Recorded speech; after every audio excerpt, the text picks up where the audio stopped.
চাঁপাইনবাবগঞ্জে মানুষ মারা গেলে সে বাড়িতে এখন মহিলারা দোয়া করছে, কান্নাকাটি করছে, সবাই হাত তুলে দোয়া করছে, দোয়া করো বাবু, দোয়া করো বাবু, দিয়ে সবাই মিলে হাত তুলে কি যে করছে, ওকে পিটিয়ে বের করে দেওয়া দরকার। বেয়াদব মহিলা, ধর্ম বুঝো, তোমার বাপ বুঝো, তোমার 14 গোষ্ঠী বুঝে? হ্যাঁ বেটা, ধর্ম পাগল হয়ে গেছে তোমার কাছে এসে। আমি আব্দুর রাজ্জাক বিন ইউসুফ কিয়ামত পর্যন্ত সময় দিয়েছি, তুমি মহিলা মানুষ এখানে এসেছো কেন? তুমি এ বাড়িতে তুমি এসেছো কেন? তোমাকে এ বাড়িতে কে পাঠিয়েছে? তোমার বাপ নেই? তুমি বাপবিহীন নাকি? তুমি স্বামীবিহীন নাকি? তোমার স্বামী কি করে? তুমি এখানে এসেছো কেন? কে তোমাকে এখানে আসার অনুমতি দিয়েছে? ধর্ম তোমার কাছে পাগল হয়ে গেছে? তুমি কেন এখানে এসে সবাই মিলে কান্নাকাটির হাত তুলে দোয়া করছো কেন? মানুষ মারা গেছে, সারা দিন সারা গ্রামের মহিলা ওই বাড়িতে যাবে কেন? কেন যাবে? কেন যাবে সারাদিন সারা গ্রামের সমস্ত মহিলা ওই বাড়িতে?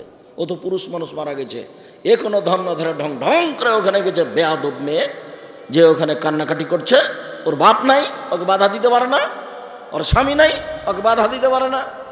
অবাক কথা, কেন যাবে কেন?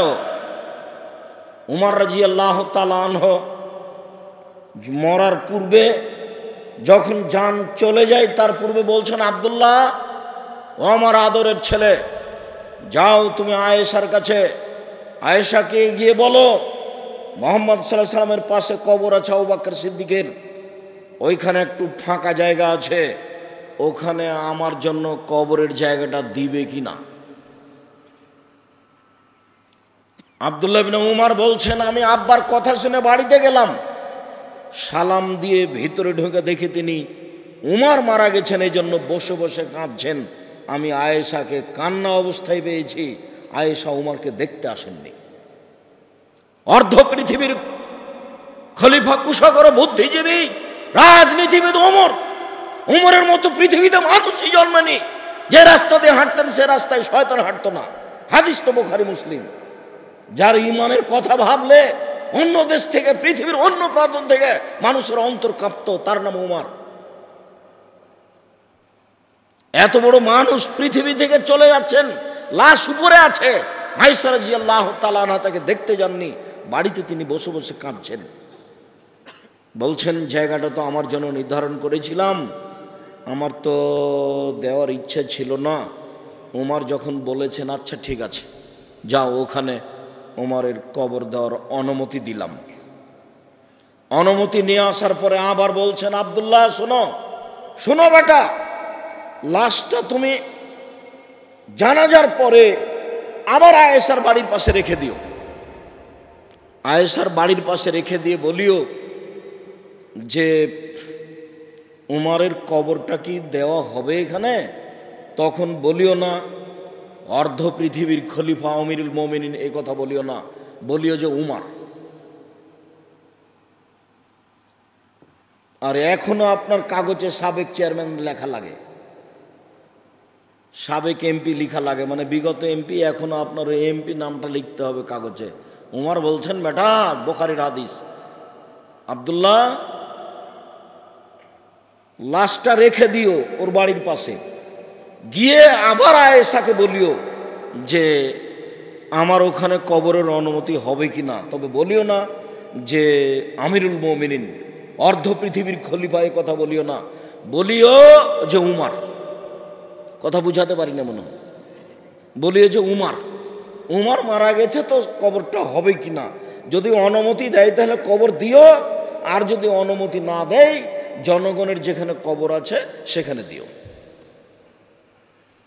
আপনাকে আমি কি বলতে চাইলাম, আপনি মহিলা মানুষ সারাদিন সবাই মিলে বাড়িতে যাচ্ছেন কেন দেখতে? যেটা মূল কথা বলতে চেয়েছি, সেটা ওখানে দোয়া করলো কেন? কবরের চতুর্দিকে দাঁড়িয়ে যদি হাত তুলে দোয়া করার বিধান রাসূলের না হয়, তাহলে আপনার কি হবে?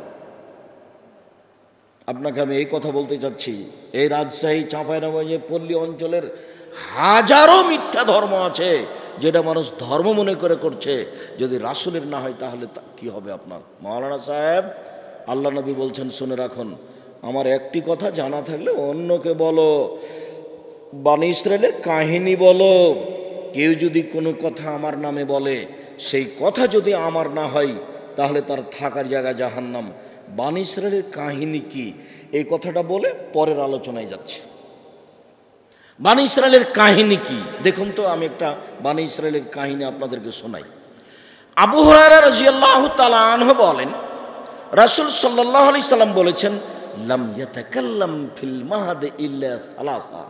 মায়ের কোলে দুধ খেতে খেতে 3 জন শিশু বাচ্চা কথা বলেছে। কথা বলেছে, টপ টপ টপ টপ করে কথা বলছে। মায়ের কোলে দুধ খায়, তার একজন হলেন ঈসা, ঈসা আলাইহিস সালাম। মায়ের কোলে কথা বলে, মায়ের কোলে দুধ খাচ্ছে, বলছে আমি নবী। অবাক কথা। মা তো বিপদে পড়ে গেছে, মায়ের তো স্বামী নাই, জাতিকে তো বুঝাতে পারবে না।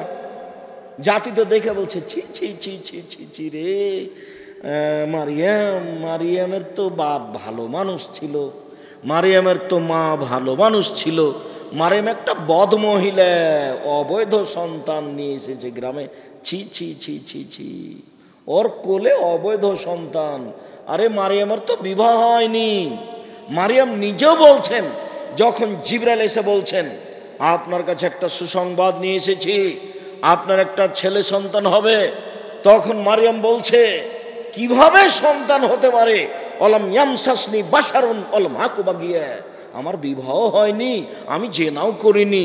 আরে আমি মারিয়াম, আমার বিবাহ হয়নি, আমি জেনাও করিনি, আমার সন্তান হতে পারে কি করে? হয় বিবাহ হলে ছেলে হবে, না হয় জেনা করলে ছেলে হবে। আরে আমি মারিয়াম জেনাও করিনি, আমার বিবাহ হয়নি, আমার সন্তান হতে পারে কি করে? তখন জিবরাইল বলছেন একুল রব্বুক হুয়া আলাইয়া হাইয়্যিন। আরে শোনো, তোমার প্রতিপালক বলে বাপ ছাড়া ছেলে দেওয়া আমার কাছে কোনো ব্যাপারই নয়। আমি আল্লাহ বাপ ছাড়া ছেলে দিতে পারি। আরে বাপ মা ছাড়াই দিতে পারি, ও তো আদম। আদমের বাপ কোথায়, আদমের মা কোথায়? তো বাপ মা ছাড়াই তো দিতে পারি। আর মারিয়াম, তোমাকে তো আমি মায়ের সন্তান দিয়েছি, মা তো আছেই।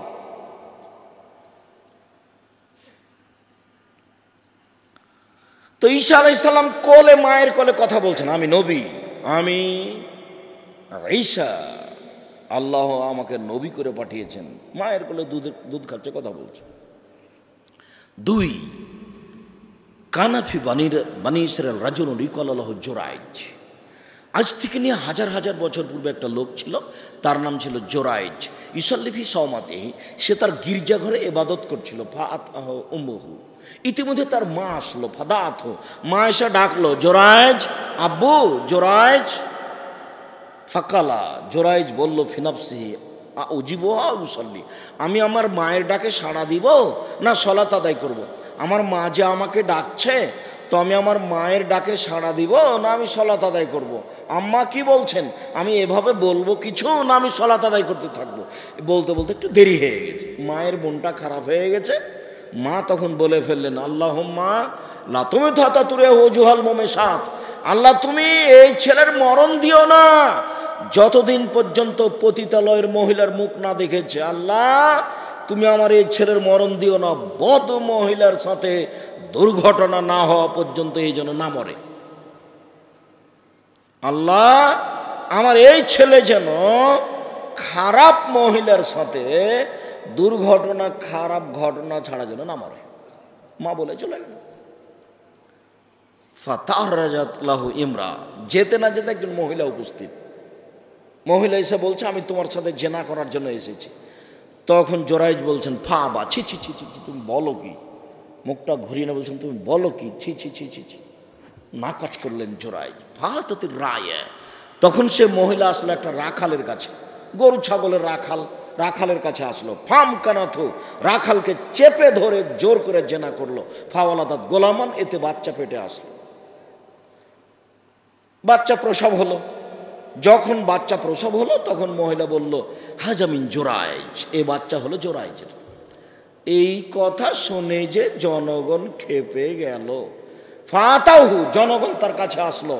ফাকাসসারুহু, জোরাইজের ঘরকে একবারে ভেঙে চুরে খান খান ধুলা ধুলা করে দিল। ওয়ানজালুহু, তাকে তার গির্জা ঘর থেকে টেনে হেঁচড়ে বের করে রাস্তায় নামিয়ে দিল। সভ্য সবাই তাকে অকথ্য ভাষায় গালি দিল, যে যা পারে। বেটা তুমি জেনা করো, এখানে ইবাদত দেখাও, তুমি ঢং শুরু করেছো। মানুষে যা বলে, যা বলবে এটা স্বাভাবিক। সবাই এখন বলছে জোরাইজ জেনা করেছে, আরে তারই সন্তান এটা মহিলা বলছে। এসে সবাই ঘর বাড়ি ভেঙে দিল, তাকে টেনে হেঁচড়ে রাস্তায় নামিয়ে দিল, অকথ্য ভাষায় গালি দিল। ফাকামা, জোরাইজ দাঁড়ালো, তাওয়াদ্দা, অজু করলো, ও সল্লা রাকাতাইন, 2 রাকাত সালাত আদায় করলো জোরাইজ। 2 রাকাত সালাত আদায় করে ফাতাল গোলামা, এবার দুধের বাচ্চার কাছে আসলো। জোরাইজ দুধের বাচ্চার কাছে এসে বলছে, ও বাচ্চা বলো তো, মান আবুকা, তোমার বাপ কে? তখন দুধের বাচ্চা বলছে, আবি আর রাই, আমার বাপ হচ্ছে রাখাল। কথা বুঝা জানি মনে হয়, বুঝতে পারেন সবাই?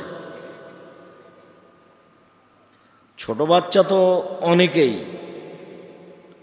গ্রামের অনেক দিন পরে মাদ্রাসার জালসা, অনেক বাচ্চা এসেছে, বাচ্চাদের তো এসব কথা বুঝার হিসাবের কথা নয়। এখন আপনিও যদি চেষ্টা না করেন তাহলে তো হয় না, বিষয়টা একটু খেয়াল করতে হবে।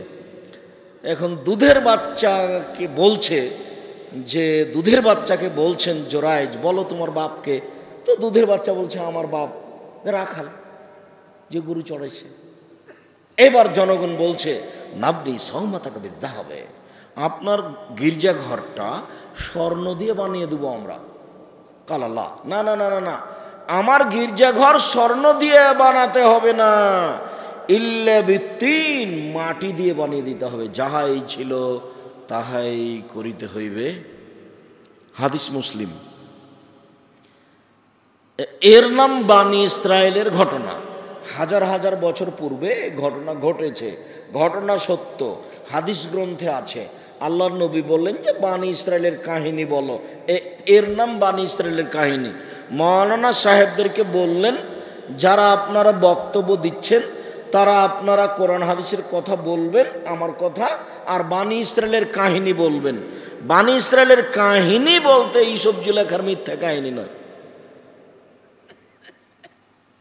বানি ইসরায়েলের কাহিনী বলতে যে আইয়ুব নবীর স্ত্রী রাহমা ধরা পড়েছে জেনাতে, তার ঘটনা বলতে হবে, এটা বানি ইসরায়েলের কাহিনী নয়।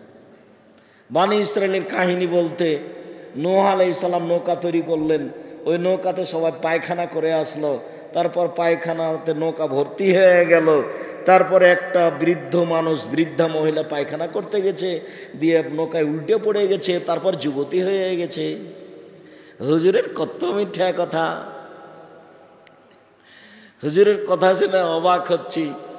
আমার এক ভাই মারা গেছেন, উনি গ্রাম্য ভাই, তো বলছে আজকে তাফসির যে করলো না, ওসব তাফসির তোরা জানিস না। কি করলো? তোরা ওগুলো জানিস না। আচ্ছা আমি বুঝলাম, আমি জানি না, কিন্তু বলবেন তো সেটা কি, একটু শোনাবেন না? তোরাও স্যার জানিসই না। আচ্ছা আচ্ছা বলেন না কিছু, সেটা কি?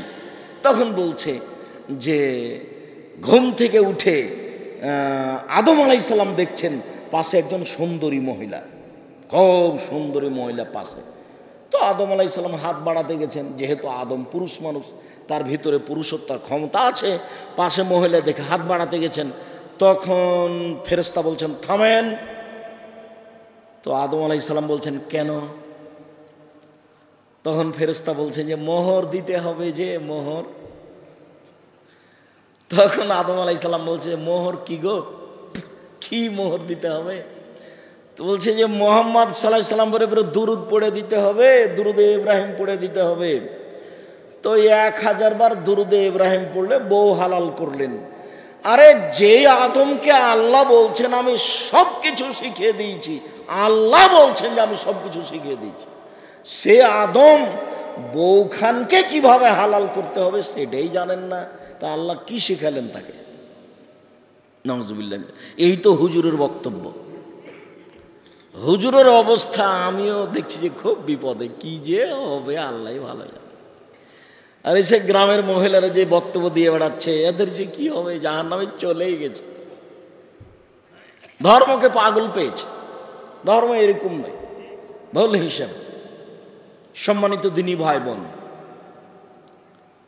যেটুকু আপনি করছেন করেন, তবে সেটুকু রাসূলের কিনা আগে প্রমাণ হতে হবে। অযথা করে পরকাল হারাবে। যতই মিঠা লাগুক। ও মহিলা বৈঠকে বলছে, বুবু মাগরিবের পরে 6 রাকাত সালাতুল আওয়াবিন পড়ি। ও বুবু, মাগরিবের পরে 6 রাকাত সালাতুল আওয়াবিন পড়লে সব পাপ ক্ষমা হয়ে যাবে বুবা। বুবু, বুবুর সব কথাই নাকি বুখারীতে আছে।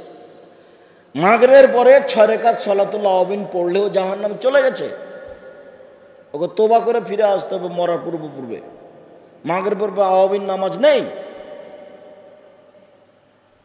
2, আমাদের আলোচনার পূর্বে দ্বিতীয় কথাটি একটু, যারা আপনারা আমার দিনী বোন আছেন তাদের জন্য জরুরি কথা। মহিলা বৈঠকে যারা আমার দিনী বোনেরা আছেন, জরুরি কথা, আপোষে কথা বলবেন না, আপনাকে বলছি। এই মেয়ে, ফ্যাশন বোরকা পরে এখানে এসেছো কেন? এটা দিয়ারপল্লী অঞ্চল, ছোট ব্লাউজ পরে থাকো কেন? এখনো তুমি ছোট ব্লাউজ পরে আছো, আর এই ব্লাউজ পরেই তুমি ধান শুকাও মাঠে, পোয়াল শুকাও মাঠে। ছোট ব্লাউজ পরে আছো কেন? আপনি আমার দিনী বোন, আপনার গায়ে ছোট ব্লাউজ কেন? পেট দেখা যায়, পিঠ দেখা যায়, আপনার ব্লাউজের হাতটা এ পর্যন্ত কেন? কবজি পর্যন্ত করতে পারেন না? আপনাকে তো আমি 5-7 বছর 10 বছর আগে বলে গেছি এই মাটিতে যে এ ব্লাউজ চলবে না। তা আপনি ছোট হাতের ব্লাউজ পরে আছেন কেন? কি বুঝাতে চাচ্ছেন? আপনার স্বামী নাই এটা বুঝাতে চাচ্ছেন, সেজন্য পরে আছেন? কি বুঝাতে চাচ্ছেন আপনি? আপনার বাপ নাই এই জন্য, মানে স্বামীও বলে না বাপও বলে না সেই জন্য? আচ্ছা বুঝলাম বলে না, তারপরে কি আপনি আপনার ওই স্বামীর কবরে যাবেন? আপনি এই হাত এখান থেকে নিয়ে কবজি পর্যন্ত এতটুকু ফ্রি রাখলেন কেন?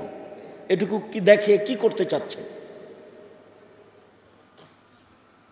সম্মানিত দিনী বোন, আপনাকেই বলছি, শোনেন, আপনি যদি 4টা কাজ করতে পারেন, আপনার জান্নাতের সব দরজা খোলা। যান, যেটা দিয়ে ইচ্ছা যান।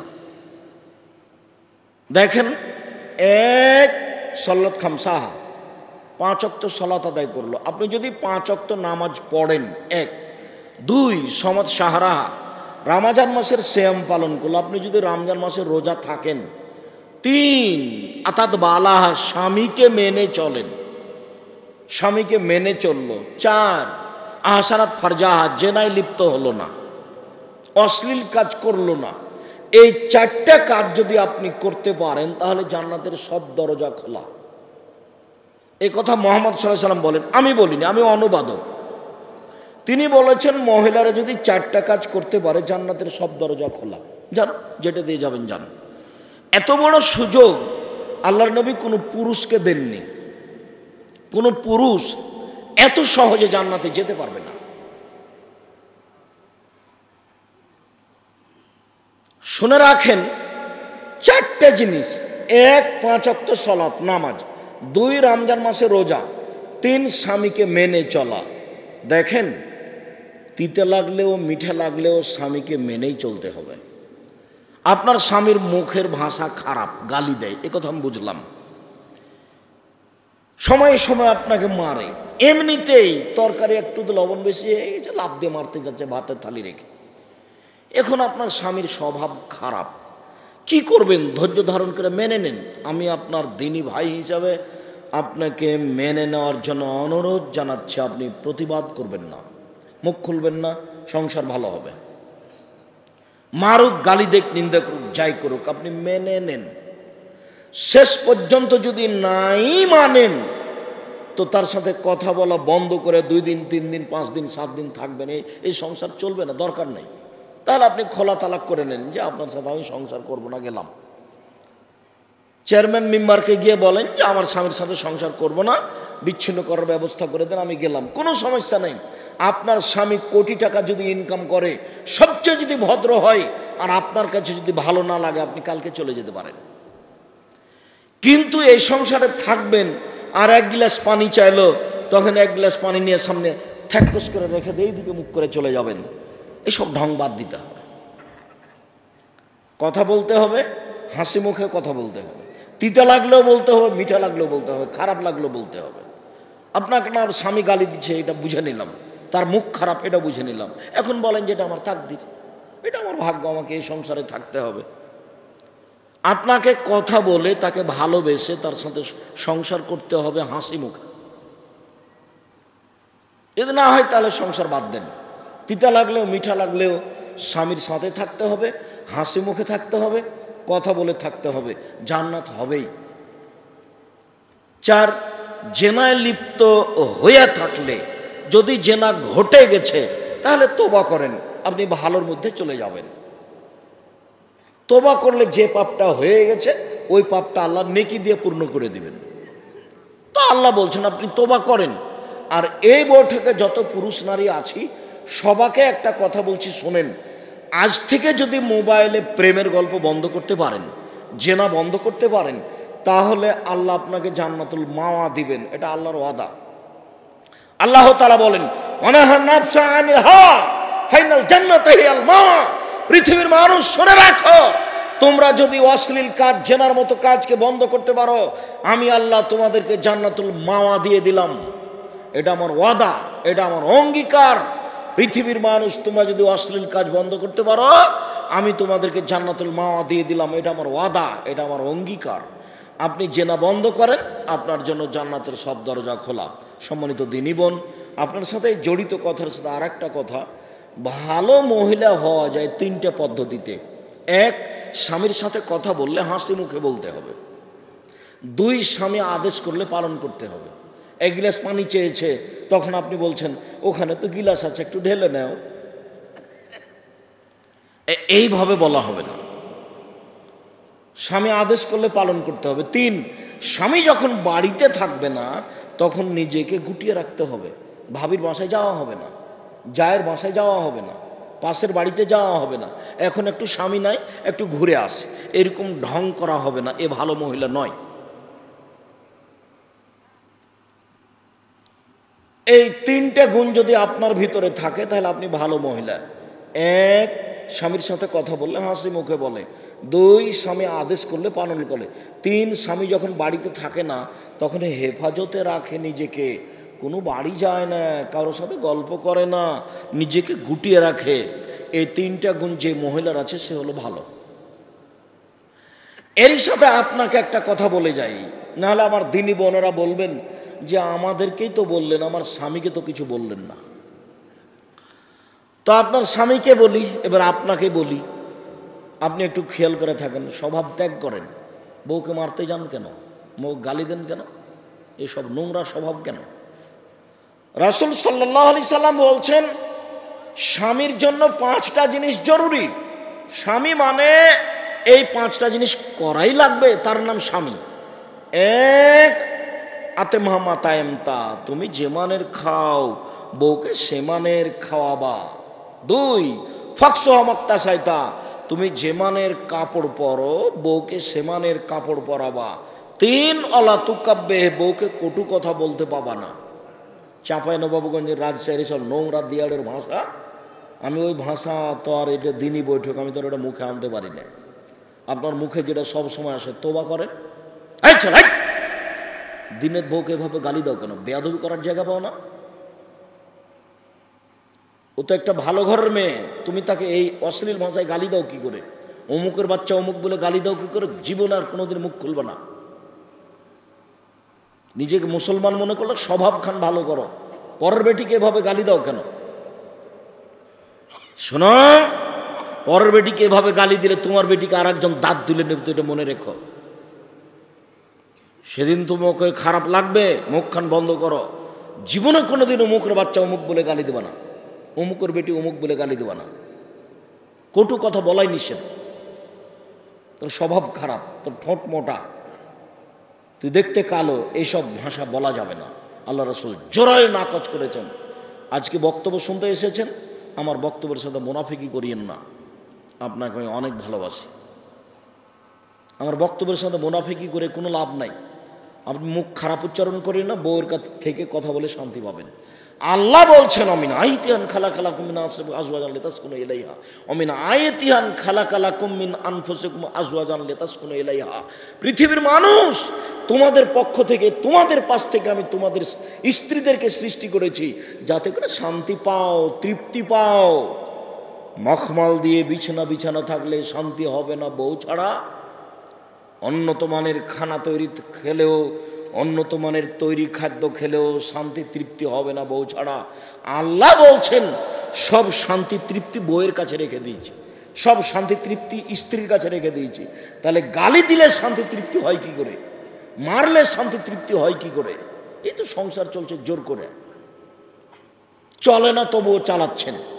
মুখ খুলবেন না কোনোদিন স্ত্রীর বিরুদ্ধে, কটু কথা বলা নিষেধ, বক্তব্যের সঙ্গে মুনাফিকি করবেন না।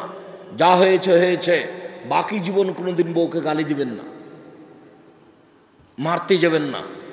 3, 4 ওলা তাজের লজ, মুখের উপরে মারবেন না। 5 ওলা তাত্র খাইল্লা ফিল বাইতে, নিজের বাড়ি ছাড়া বউকে কোথাও থাকতে দিবেন না, তার নাম পুরুষ। বাড়িতে থাকবে সবসময় 44 ধারা জারি থাকবে, কারফিউ জারি থাকবে, বাড়িতে সবসময় কারফিউ জারি থাকবে।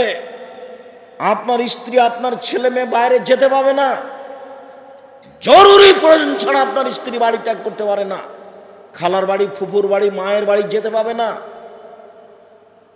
কোনো বাড়ি যেতে পাবে না জরুরি প্রয়োজন ছাড়া।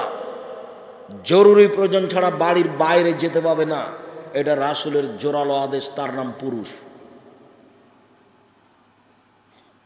জরুরি কারণে মায়ের কাছে জেলে যেতে পারে, ডাক্তারখানা জেলে যেতে পারে, বিবাহের বাড়িতে যেতে পাবে না। বিবাহের বাড়িতে গেলে স্বামীর সংখ্যা বেশি হয়ে যাবে, কাজে বিবাহের বাড়িতে যাও না। এই ছেলে বসো, খুব সাবধান। 5টা কাজ আপনি করেন, নিজেকে পুরুষ মনে করবেন। এটা কিন্তু আমি বলিনি, মুহাম্মদ সাল্লাল্লাহু আলাইহি ওয়াসাল্লাম এভাবেই বলছেন। 5টা কাজ করবেন। 1, যে মানের খাচ্ছেন সে মানের খাওয়াবেন। 2, যে মানের পড়ছেন সে মানের পড়াবেন। 3, কটু কথা বলবেন না। 4, মুখের উপরে মারবেন না। 5, নিজের বাড়ি ছাড়া কোথাও থাকতে দিবেন না, কোথাও যেতে দিবেন না। চাঁপাইনবাবগঞ্জ রাজশাহী জেলার লাহোর জায়েজ নয়, 6 মাসের জন্য গেছে, 3 মাসের জন্য। বাপের বাড়িতে গেলে 1 মাস থাকবে, একটাও ঠিক নয়। যেমনভাবে আমি বলেছি চাঁপাইনবাবগঞ্জ জেলার রাজশাহীর এতদা অঞ্চলের দিয়াড়ের বিবাহের শুরু থেকে শেষ পর্যন্ত একটা কাজও জায়েজ নয়, সবই হারাম। সেটা ক্ষীর কাঁচে হোক, আর বরন্থা হোক, আর আমাটা হোক, আর মাঝা খরচ হোক, আর যেটাই হোক, বিবাহের এমন কোনো কাজ নাই যেটা জায়েজ, সবই হারাম। এই যাবত এখন পর্যন্ত চাঁপাইনবাবগঞ্জ রাজশাহীর এইসব দিয়াড়ের এমন কোনো হুজুর আমার সামনে দাঁড়ায়নি যে বলতে পারে যে এটা ঠিক। আমি তো না করে দিয়েছি সবকে। আপনি প্রমাণ করান দেখি কিভাবে করবেন। বিবাহের বাড়ি পাঠাবেন না স্ত্রীকে, বাড়িতে থাকবে কারফিউ জারি। কার্য বলছে ফখরুদ্দিন, 7টার সময়তে ভ্যান চালক বলছে 7টা বেজে গেছে, তাড়াতাড়ি বাড়ি চলে যাবো, তাড়াতাড়ি বাড়ি চলে যাবো। কেন গো? ফখরুদ্দিনের যুগ কী যে হয়। ফখরুদ্দিন একটা বাদশাহ, এক সরকার ছিল দেশে। কি সরকার ওটা? হচ্ছে সাময়িক কেয়ারটেকার সরকার। রাজশাহী মেডিকেলে ভিতরে কোনো কলার ছাল নেই, মানুষই নাই, তো কলার ছাল আসবে কি দিয়ে? মানুষই নাই। আইয়ুবের শাসন মানে কারফিউ জারি আছে, প্রেসিডেন্ট আইয়ুবের দেশ মানে কারফিউ জারি আছে, 44 ধারা। বাড়ি থেকে বের হলে ধরে নিবে। আপনার বাড়িতে 44 ধারা জারি থাকবে, তার নাম আপনি পুরুষ। কই আমাদের তো কেমন সমস্যা বুঝি না। আমাদের বাড়ি থেকে বের হলে হাত মোজা পা মোজা দিয়েই বের হয়। এখন আপনার যে কেমন কি, আপনি যে ওইভাবে ঢং ঢং করে বাড়ি বেড়াচ্ছে, এখনো বসে আছে আপনার বউ, এমনি বসে আছে। আপনি কাপুরুষ, পরিবারটা নষ্ট করেছেন, আপনি সংসারটা ধ্বংস করেছেন। আপনি সিদ্ধান্ত পরিবর্তন করেন আমার দ্বীনি ভাই। আবু হুরায়রা রাদিয়াল্লাহু তাআলা আনহু বলেন, রাসূল সাল্লাল্লাহু আলাইহি ওয়াসাল্লাম বলেছেন, আউয়াল মা ইউহাসাবু বিল আবদি ইয়াউমাল কিয়ামাহ সালাহ। বিচারের মাঠে মানুষের প্রথম বিচার হবে নামাজ, সালাত। ফাইন সালাহাত সালাহু সাইর আমালিহি। মানুষের যদি সালাত টিকে যায়, সব ইবাদত টিকে যাবে। আইন ফাসাদাত ফাসাদালাহু সাইর আমালিহি। যদি সালাত বাতিল হয়, নামাজ না থাকে, সব ইবাদত বাতিল বলে গণ্য হবে। তার মানে নামাজ এমন একটা ইবাদত যার উপরে নির্ভর করে অন্য অন্য ইবাদত। সালাত এমন একটি ইবাদত যার উপরে নির্ভর করে অন্য অন্য ইবাদত। সালাত আছে তো দান খায়রাত আছে, সালাত আছে তো হজ আছে, সলাত নেই তো কিছু। মহান আল্লাহ বলেন, ফাসল্লি লিরাব্বিক, মুহাম্মদ আপনি আপনার প্রতিপালককে সন্তুষ্ট করার জন্য সালাত আদায় করুন। মহান আল্লাহ বলেন, হাফিজু আলাস সালাওয়াত ওয়াস সালাতিল উস্তা, তোমরা 5 ওয়াক্ত সালাত ঠিক ঠিক আদায় করো, বিশেষভাবে আসরের সালাত। সংক্ষিপ্ত বিবরণে আল্লাহ বললেন সালাত আদায় করতেই হবে যে কোনো মূল্যে। অজু করে সালাত আদায় করতে হয়, পানি নেই, তায়াম্মুম করে সালাত আদায় করতে হবে, মাটি নেই, বিনা অজুতে বিনা তায়াম্মুমে সালাত আদায় করতে হবে, করতেই হবে। কেবলার দিকে, কাবার দিকে, পশ্চিম দিকে মুখ করে নামাজ পড়তে হয়। কেবলা বোঝা যায় না, বিনা কেবলাতেই পড়তে হবে। দাঁড়িয়ে নামাজ পড়তে হয়, দাঁড়িয়ে থাকা যায় না, বসে থেকে পড়তে হবে। বসে থাকা যায় না, শুয়ে থেকে সালাত আদায় করতে হবে। পরিষ্কার কাপড় পরে সালাত আদায় করতে হয়, পরিষ্কার কাপড় নেই, যেই কাপড়ে পেশাব পায়খানা লেগে আছে সেই কাপড় পরেই সালাত আদায় করতে হবে যে কোনো মূল্যে। পরিষ্কার অপরিষ্কার কোনো কাপড়ই নেই, আপনি উলঙ্গ অবস্থায় আছেন, এই উলঙ্গ অবস্থাতেই সালাত আদায় করতে হবে। এই ছেলে, কিছুক্ষণ অপেক্ষা করবেন, আমিও আলোচনার, যদিও লম্বা আলোচনা, তবু আমি শেষের দিকে আসছি। আপনি আপনার ব্যস্ততা আমাকে দেখাবেন না দয়া করে। 4-5 বছর থেকে ঝুলছেন শুধু খালি আমাকে এখানে নিয়ে আসার জন্য। 4-5 বছর থেকে ঝুলার পরে এসেছি, তবু আবার কখন আসবো, আসার যা গতি, যদিচ আমি দিয়াড়ের মানুষ, তবু এসব গতি এখন আর আমি গ্রহণ করতে পারি না। আপনার সাথে আমার দূরত্বের কিছু নেই, আপনাকে আমি ভালোবাসি, কিন্তু এই পরিবেশে আমার কাছে আসার মতো পরিবেশ নাই, যার কারণে আমি আপনারটা ভালোবাসা থাকলেও, কমি মাদ্রাসাকে আমি ভালোবাসলেও আসতে পারি না। যেমন ওই রাত্রে মোটর সাইকেলের পিছনে চড়ে আসা, এটা আমার কাছে আমার গতির মধ্যে পছন্দ নয় এখন।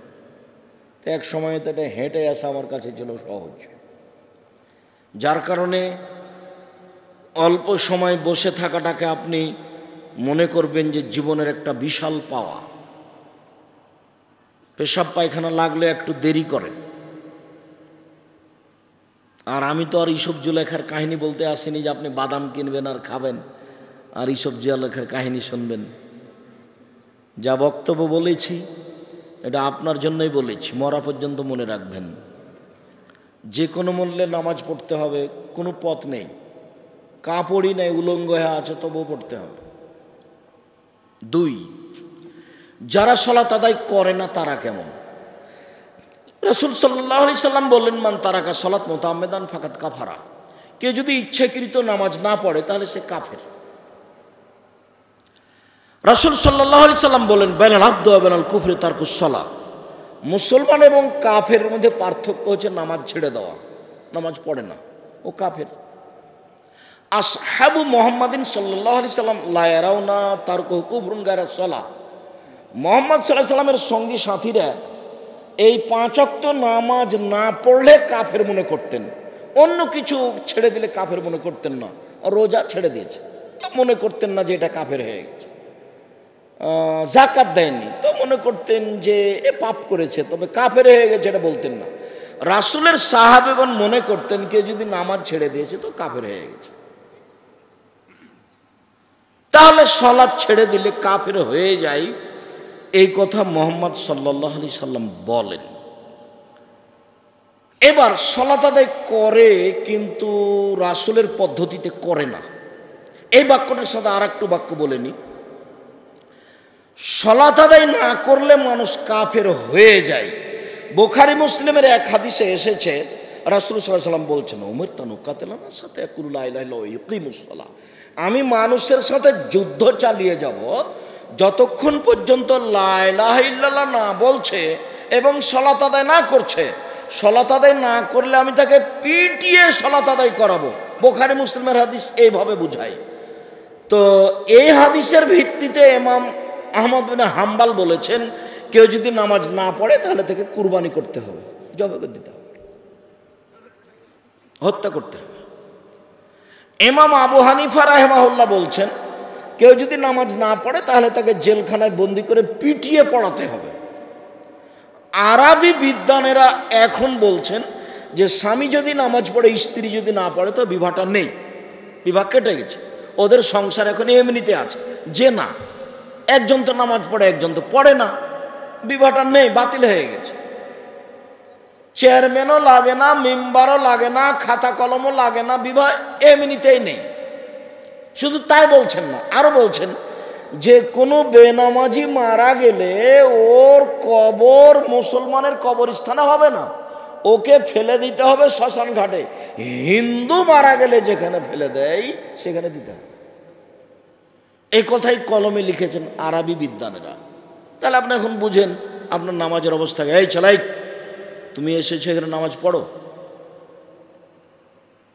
বলো আজ থেকে সালাত আদায় করবো ইনশাআল্লাহ। কথা ভালো করে শুনতে পাওনি মনে হয়।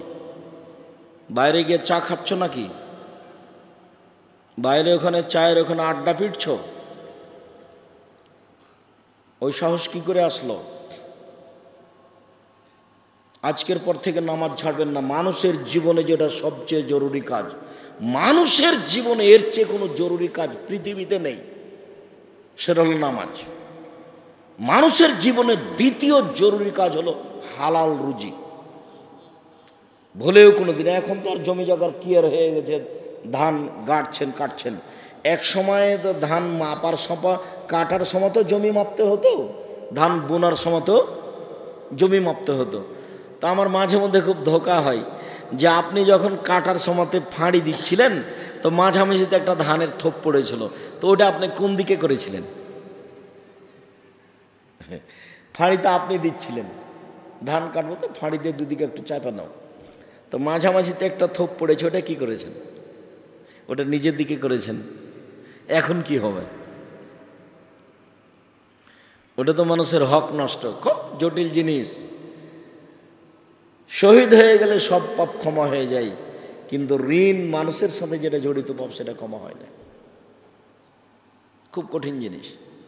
যার জন্য এখন যতদিন এরকম ঘটেছে, জমি জায়গা যদি কারো দখল করে থাকেন ছেড়ে দেন, দরকার নাই। ছেলে মেয়ে নিয়ে এইসব সম্পদ উপার্জন করে কালকে কেউ সাথ দেবে না, মরলে একেবারে বিশাল ব্যাপার, কেউ সাথ দেবে না। আপনি আপনার বাপের যতটুকু উপকার করছেন আপনার ছেলে ততটুকু উপকার করবে না, কেননা দিন যত যাবে পরিবেশ তত খারাপ হবে। সালাত আদায় করলো কিন্তু রাসূলের পদ্ধতিতে করলো না, তাহলে কি হবে? তাহলে ও জাহান্নামে যাবে। একাধিক সহিহ হাদিস। তার মূল দিকগুলো হচ্ছে রুকু সিজদা, এগুলো যদি ঠিক না হয় তাহলে নামাজ কবুল হবে না। শাকিক রাদিয়াল্লাহু তাআলা বলেন, রাআ হুযায়ফা রাদিয়াল্লাহু তাআলা রাজুলান, হুযায়ফা একজন লোককে নামাজ পড়তে দেখলেন, লাম ইতুম রুকু ওয়ালা সুজুদা, সে লোকটা রুকু এবং সিজদা ঠিক মতো করলো না।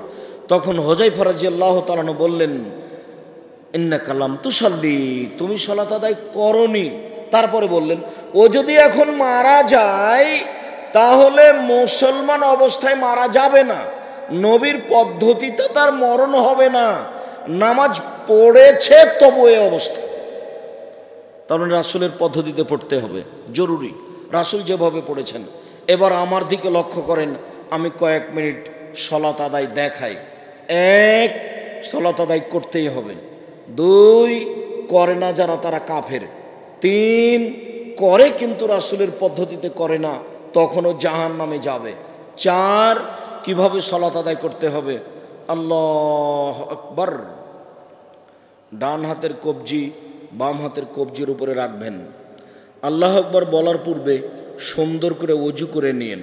সুন্দর ওযু বুঝেন?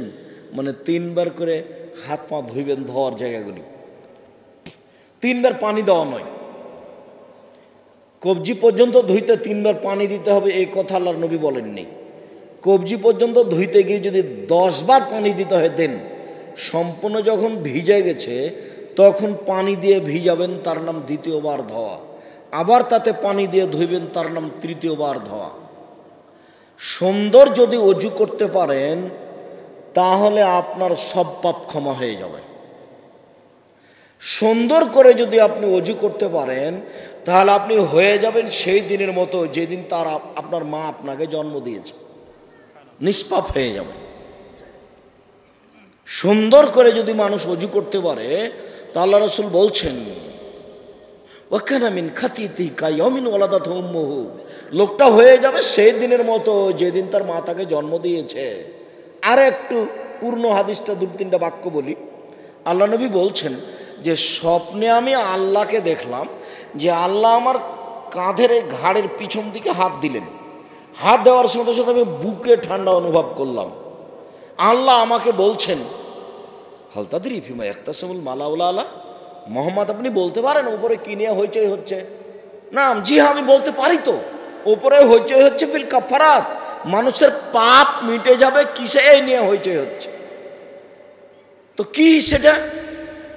এক আল মাকসু ফিল মাসাজিদ বাদা সালাওয়াত, নামাজের পরে মসজিদে বসে বসে তাসবিহ তাহলিল জিকির আজকার করলে পাপ মিটে যায়, মান বেড়ে যায়। 2, পায়ে হেঁটে আল মাসি আল আকদামিল আল মাসাজিদ, পায়ে হেঁটে মসজিদে গেলে পাপ মিটে যায়, মান বেড়ে যায়। 3, সুন্দর করে অজু করলে, ইসবাগুল অজু, সুন্দর করে অজু করলে মান বেড়ে যায়, পাপ মিটে যায়। এই 3টা কথা বলার পর আল্লাহ রাসূল বলছেন মান ফালাহা যা আশাবে খাইরিন ও মাতাবে খাইরিন, এরকম যদি কেউ করে তাহলে তার মরে যাওয়া ভালো, তার বেঁচে থাকা ভালো, তার মরে যাওয়া ভালো, তার বেঁচে থাকা ভালো। তারপরে লোকটা হয়ে যায় সেই দিনের মতো যেদিন তার মা তাকে জন্ম দিয়েছেন, নিষ্পাপ হয়ে যায়।